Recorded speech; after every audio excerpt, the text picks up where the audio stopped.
ഞാൻ ശരിക്കും സീമാമ്മയൊക്കെ കാണുമ്പോഴത്തേക്ക് അവരൊക്കെ പറഞ്ഞു മല്ലിക ചേച്ചി അഭിനയിക്കുന്ന സമയത്ത് പഞ്ചപാവായിരുന്നു. മല്ലിക ചേച്ചി അധികം വർത്താനൊന്നും അധികാരോടും പറയത്തില്ല എന്നൊക്കെ. ഇത് ശരിക്കും അതിൻ്റെ ഇടയിൽ സുവർണ്ണ എപ്പോഴാണ് ഐ ലവ് യു എന്നൊക്കെ പറഞ്ഞു? സത്യം ഇത് എന്നോട് ഭാരതിയാണ് ആദ്യം ചോദിക്കുന്നത്. இந்த ஆளு பிரேமமா காதலிக்கிறாங்களா உன்னையா காதலிக்கிறது எப்படின்னு இவனுக்கு தெரியுமா அம்மா എന്ന് ചോദിച്ച ആൾ ഭാരതിയാണ് ആദ്യം. ഞാൻ എന്തോന്ന് ഭാരതി ഇങ്ങനെയൊക്കെ പറഞ്ഞത്, നിങ്ങളെയൊക്കെ കൂടെ കാതലിച്ച് അല്ല തീർച്ചയായിട്ടും നിങ്ങളെയൊക്കെ കാതലിച്ച് അഭിനയിച്ച് ഒറിജിനലി കാതലിക്കാൻ അങ്ങർക്ക് അറിയാം എന്നവരെ ഞാൻ പറഞ്ഞ് അങ്ങനെ പലതും പറഞ്ഞിട്ടുണ്ട്. കാരണം വെച്ചാൽ സുഖേട്ടൻ അങ്ങനെ ഈ പച്ചയ്ക്ക് അല്ല, ഒരു കണക്കിന് ഇപ്പോഴത്തെ കാലത്ത് സുഖേട്ടനൊക്കെ മുമ്പേ പോയതായിരിക്കും. ഇപ്പം എല്ലാം പബ്ലിക്കാണല്ലോ, എല്ലാവരും ഒന്നിച്ച് ഭാര്യയും ഭർത്താവ്. ഇത് സുഖേട്ടനൊക്കെ നമ്മളെ കയറി കൈ പിടിച്ചോണ്ട് നടന്നു നോക്കിയേ. എന്താ സംശയമുണ്ടോ ഞാൻ നിൻ്റെ ഭർത്താവാണെന്ന് ഇങ്ങനെയൊക്കെ ചോദിക്കുന്ന വ്യക്തിയെ ഒന്ന് അത് ആ പഴയ മൂപ്പിലാന്മാരുടെ ഒരു രീതിയാണ് അദ്ദേഹത്തിന്. എല്ലാം ഞാനൊരു ദിവസം എനിക്ക് നല്ല അല്ല അതാ ഞാനൊരിക്കൽ ഒരു ദിവസം എവിടെ പോകാൻ നേരത്തെ എൻ്റെ ജോലിക്കാർ പറഞ്ഞു, അയ്യോ ചേച്ചി ആ സാരിയുടെ ഫോള് വെച്ചെടുത്ത് പുറത്ത് സാരി ഇങ്ങനെ തേച്ചപ്പോൾ പുള്ളിതാണ് ഒരു ചെറിയ ഓട്ടമുണ്ടല്ലോ. ഞാൻ അയ്യോ സുഖമായിട്ട് 5 മിനിറ്റ് എനിക്ക് സാരി എന്ന് പറയാം. എന്താ കാര്യം? ഞാൻ ഓ പിന്നെ മല്ലിക സുകുമാരന് വേറെ സാരി ഇല്ലാത്തതുകൊണ്ട് അവരാണ്ട് അവിടെ ശകലം പുള്ളി ഇരിക്കുന്ന സാരി എന്ന് ആരും പറയത്തില്ല. നീ വണ്ടിയിലോട്ട് കയറ്.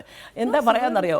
അയ്യോ അവരറിഞ്ഞില്ലയോ എന്തോ ആ സാരിയുടെ അവിടെ നിന്ന് ശകലം ഒരു ചെറിയ ഓട്ട വന്നത് എന്നേ ചോദിക്കുള്ളൂ. ആ വേഷം മാറാൻ പോലും സമ്മതിക്കില്ല. എന്ത് ക്യാരക്ടറല്ലേ സുഖേട്ടന് ശരിക്കും. ചേച്ചി നേരത്തെ പറഞ്ഞൊരു പച്ചയായ മനുഷ്യൻ. നീ അങ്ങനെ ചിന്തിക്ക്. ഇവർക്ക് വേറെ സാരി ഇല്ലാത്തതുകൊണ്ടാണ്ട് അവിടെ ശകലം പുള്ളിയെ സാരി കൊടുത്തെന്ന് ആരും പറയത്തില്ല. അവരത് അറിഞ്ഞു കാണത്തില്ല കേട്ടോ എന്നേ പറയുള്ളൂ. എൻ്റെ മല്ലിക ഇരുട്ടത് ഇതൊന്നും ആരും നോക്കാൻ പോകുന്നില്ല, വണ്ടിക്കകത്തോട്ട് കയറ് എന്ന് പറഞ്ഞാൽ അത് അദ്ദേഹം അങ്ങനെ ആയിരുന്നു അദ്ദേഹത്തിൻ്റെ രീതികളെല്ലാം. അപ്പോൾ കാലം മാറിയതനുസരിച്ച് അതിനനുസരിച്ച് നമ്മുടെ സ്വഭാവവും ജീവിതശൈലിയും അതിനോട് എനിക്ക് യോജിപ്പേയില്ല.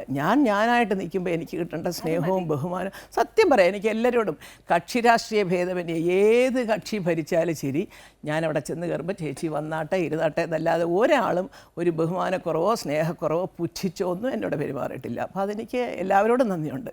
അത് ഉത്തരം എപ്പോഴാണ് അതാ. അപ്പം അങ്ങനെ വന്നപ്പോൾ സുഖേട്ടൻ്റെ രീതി വെച്ചാൽ വളരെ അങ്ങനെ പച്ചയ്ക്ക് ഞാൻ നിന്നെ പ്രേമിക്കുന്നു മാൻകിടാവേ എന്നൊന്നും പറയാൻ അദ്ദേഹത്തിന് കിട്ടത്തില്ല, ജന്മത്ത് കിട്ടുമെന്ന് വിചാരിക്കേണ്ട.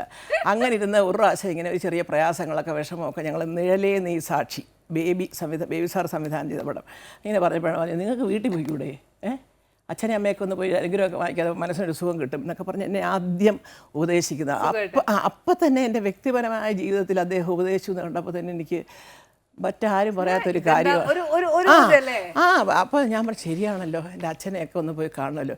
പിന്നീട് അങ്ങോട്ട് അദ്ദേഹമാണ് വളരെ സജീവമായിട്ട് എൻ്റെ അച്ഛൻ്റെ അമ്മയുടെ അടുത്ത് എത്തിച്ച് എന്നെ വീട്ടിലാക്കി അച്ഛനോടും അമ്മയോടും കാര്യങ്ങളൊക്കെ പറഞ്ഞ് എല്ലാം ആക്കിയിട്ട് പോയിട്ട് ഒരു 2 മാസം 3 മാസം കഴിഞ്ഞപ്പോൾ നെല്ലിയാമ്പതിയിൽ കണ്ണുകൾ ഷൂട്ടിംഗ് സ്ഥലത്തുനിന്ന് വന്ന് സാധാരണ ഒരാൾ വരുന്ന പോലെ വന്ന് കല്യാണം ആലോചിക്കുന്നു. നല്ല രസമായിരുന്നു.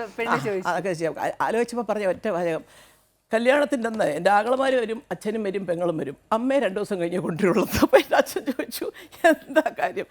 അമ്മ ചിലപ്പോൾ കോംപ്രമൈസ് ആവാൻ 2-3 ദിവസം എടുത്തുന്നില്ല, കാരണം വേറെ ഒരുപാട് കല്യാണം ആലോചിച്ചു. അപ്പോൾ ഞാൻ സമ്മതിച്ചില്ല അതുകൊണ്ട്.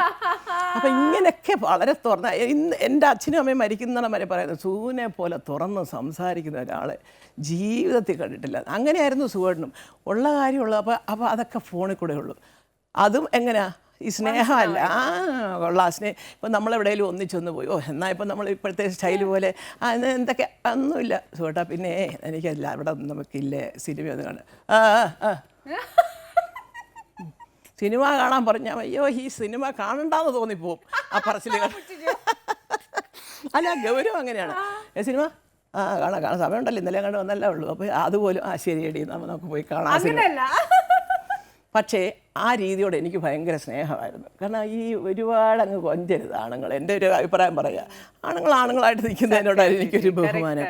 യോ മോളെ ഞാൻ നിന്നെ കൊണ്ടുപോയി ചക്കര അതൊക്കെ പറഞ്ഞ കള്ളത്തരം കേട്ടോ, സത്യമായിട്ടുള്ളത്. അതൊക്കെ വെറുതെ ചുമ്മാ അങ്ങനെയൊക്കെ വല്ലവരും പറയുന്നുണ്ടെങ്കിൽ അതിനകത്ത് പകുതി അഭിനയമായിരിക്കും. ഞാൻ എപ്പോഴും പറയും ചേച്ചിയുടെ ഈ ഒരു രീതി, ഓരോരുത്തരോടും സംസാരിക്കുന്നത്, പെരുമാറുന്ന രീതി, ഒരുപാട് കാര്യങ്ങൾ നമ്മൾ ചേച്ചിയിൽ നിന്നും പഠിക്കാനുണ്ട്. അത് ഒരിക്കലും ഇപ്പം വലിയ ചേച്ചിയിൽ പഠിക്കാത്തതിൻ്റെ കുഴപ്പമേ ഉള്ളൂ എന്നുള്ള രീതിയിൽ നമ്മൾ ചിന്തിക്കാതെ പോസിറ്റീവായിട്ട് നിങ്ങളിത് എന്താ പറയുക നമ്മളിലേക്ക് നമ്മുടെ ജീവിതത്തിലേക്ക് ചേച്ചിയുടെ ഓരോ ക്യാരക്ടർ കൊണ്ടുവന്നു എന്ന് പറഞ്ഞു. ഞാൻ പറയുന്നു ഒരു തുള്ളിക്ക് പോലും നഷ്ടമില്ല. എൻ്റെ കാര്യത്തിൽ ഞാൻ പറയാം, അത് എനിക്ക് അനിയെ പറ്റി പറയാനുണ്ട്. ആ ഒരു വർത്താനം എന്നതാ ചേച്ചി ഇതൊക്കെ പറഞ്ഞോട്ടൊരു വരവ്.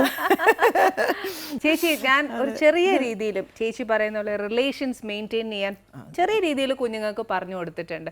അത് ഞാൻ എൻ്റെ മലയാളി പ്രേക്ഷകരോടും പറയും. നമ്മൾ അമ്മമാരുടെ ചുമതലയാണ് അത്. അടുത്ത ജനറേഷനിലേക്ക് നമ്മുടെ കൾച്ചറും ട്രഡീഷനും റിലേഷൻസ് വാല്യൂയും ഇതെല്ലാം നമ്മൾ പകർന്നു കൊടുക്കേണ്ടത് നമ്മുടെ ഉത്തരവാദിത്തമാണ്. അവരെ കുറ്റം പറഞ്ഞിട്ട് കാര്യമില്ല. ഇപ്പം ഞാൻ ഈ സ്കൂളിൽ കഴിഞ്ഞ ആഴ്ച പോയപ്പോഴും ഞാൻ പറഞ്ഞതാ, എനിക്ക് അച്ഛനമ്മമാരോടൊരു വലിയ അപേക്ഷയുണ്ട്. എല്ലാ അധ്യാപകരും പഠിപ്പിച്ചോളൂന്ന് പോലെ ഇരിക്കരുത്. നിങ്ങളുടെ സംസ്കാരം, നിങ്ങളുടെ വീട്ടിലെ രീതികൾ, നിങ്ങൾ എങ്ങനെ നിങ്ങളുടെ കുഞ്ഞുങ്ങൾ വളരണമെന്ന് ആഗ്രഹിക്കുന്നു, ഇത് കുഞ്ഞുങ്ങളെ ഡെയിലി പറഞ്ഞുകൊണ്ടിരിക്കുക. മോനെ ഇങ്ങനെയൊക്കെ ആയിരിക്കണം, അല്ലെങ്കിൽ മോളെ ഇങ്ങനെയൊക്കെ ആയിരിക്കണം, നീ നാളെ വേറൊരു വീട്ടിൽ പോകേണ്ട കുട്ടിയാണ്. അവിടെ എൻ്റെ അമ്മയുണ്ടല്ലോ, പറഞ്ഞാൽ വിശ്വസിക്കില്ല, സുഖേട്ടൻ്റെ വീട്ടിൽ ആദ്യമായിട്ട് ഞാൻ എടപ്പാളിൽ പോവുക. അപ്പോൾ അവിടെ ഈ മൊളോഷ്യം എന്ന് പറഞ്ഞൊരു കറി ഉണ്ടല്ലോ, തേങ്ങ അരയ്ക്കാതെ പച്ച വെളിച്ചെണ്ണയൊക്കെ ഒഴിച്ചിട്ട്. അപ്പോൾ ഇത് ഞാൻ കേട്ടിട്ടില്ല, സത്യം പറഞ്ഞാൽ എനിക്ക് അറിഞ്ഞൂടാ. അപ്പോൾ എൻ്റെ മൂത്ത ചേച്ചിയുടെ ഭർത്താവ് വടക്കാഞ്ചേരി, തൃശ്ശൂർ വടക്കാഞ്ചേരി. എൻ്റെ അമ്മ മൂത്ത ചേച്ചിയുടെ നാത്തൂനെ വിളിച്ച്, അല്ല പത്മിനി, ഈ മൊളോഷ്യം എന്ന് പറയുന്നത് വെറുതെ നമ്മൾ ഈ പെരുമ്പാറ് കായും കൂടില്ല അല്ലേ, എന്നിട്ട് വെച്ചിട്ട് പിന്നെ ഇച്ചിരി മഞ്ഞപ്പൊടി മുളക് പൊടിയൊക്കെ ഇട്ട് പച്ചവെളിച്ചിട്ട് എന്നിട്ട് എനിക്ക് പഠിപ്പിക്കുക. എന്താണെന്നറിയോ, ഒരു കാര്യം ഞാൻ മോളോട് പറയാം, സൂവിൻ്റെ അച്ഛനും ഒക്കെ വലിയ ഇഷ്ടമാണത്. അവിടെ ചെന്ന് അണിഞ്ഞൂടാ എന്ന് പറഞ്ഞിരിക്കല്ലേ എന്ന് എൻ്റെ അമ്മ പറഞ്ഞ വാചകം ഇന്നും ഞാൻ ഓർക്കുന്നു. പാവം മരിച്ചു മോളെ നിൽക്കുന്നു. മോളെ അതല്ല, അവിടെ ചെല്ലുമ്പോൾ അറിയാമേ, ഞാനത് വെച്ച് നോക്കാം, എന്തെങ്കിലും ഇച്ചിരി കുഴപ്പമുണ്ടെങ്കിൽ അമ്മ എനിക്കൊന്ന് കറക്റ്റ് ചെയ്ത് തരണേ എന്നേ പറയാവൂ. അങ്ങനെ ചെന്ന് കയറുമ്പോഴാണ് നീയും നന്നാവും, നിൻ്റെ കുടുംബവും നന്നാവും, ആ കുടുംബവും എപ്പോഴും പറയുന്നൊരു വാചകം. അപ്പോൾ അതിനകത്തൊക്കെ ഒത്തിരി കാര്യങ്ങളുണ്ട്. വളരെ സത്യം.